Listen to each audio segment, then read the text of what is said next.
Here's a shocking statistic. A single sector in South Africa consumes over 60% of the country's precious water resources. That sector? Agriculture. Today, we're diving into how this massive water consumption is managed through one of the most complex regulatory systems in the world.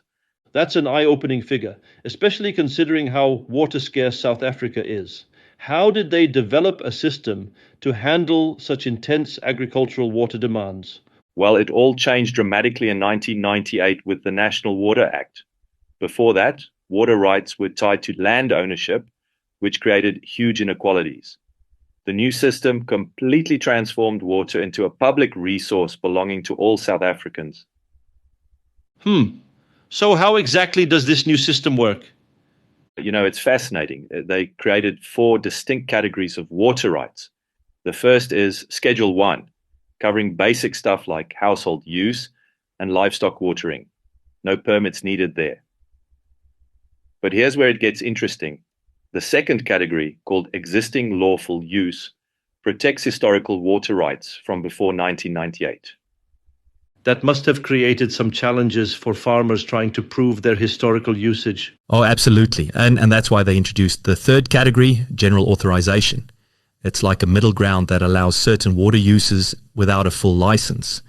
For example, dairy farmers can store wastewater in slurry dams, but they need to be at least 100 meters from streams and 500 meters from wetlands.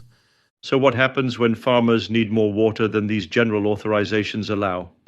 That's where the fourth category comes in, full water use licenses. And let me tell you, getting one of these is like running a marathon. You need environmental impact assessments, public participation, and even black economic empowerment considerations. Well, that sounds incredibly complex and expensive.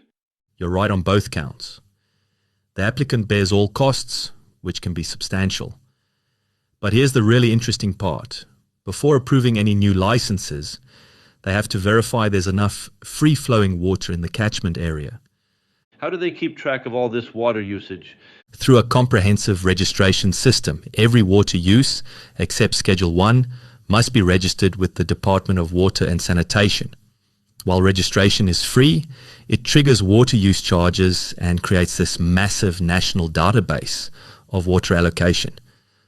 That's quite clever, using registration as both a monitoring tool and revenue system.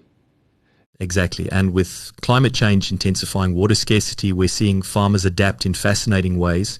Many are investing in water-efficient irrigation systems, implementing recycling programs, and some are even exploring drought-resistant crops. Looking ahead, what do you think this means for the future of farming in South Africa? While successful farmers will need to become water management experts as much as agricultural experts, the department has already indicated they'll increase oversight of water use compliance. But you know what's really interesting?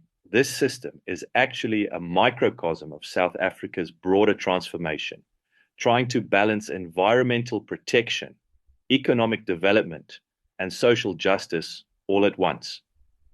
That's quite a delicate balance to maintain. Indeed, and it's going to become even more critical as water resources become scarcer. The farmers who thrive will be those who embrace both the technical and administrative aspects of water management.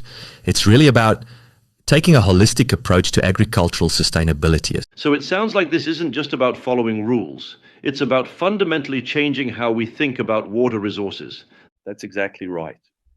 While the system may seem overwhelmingly complex, it's designed to ensure fair access to water while protecting this precious resource for future generations.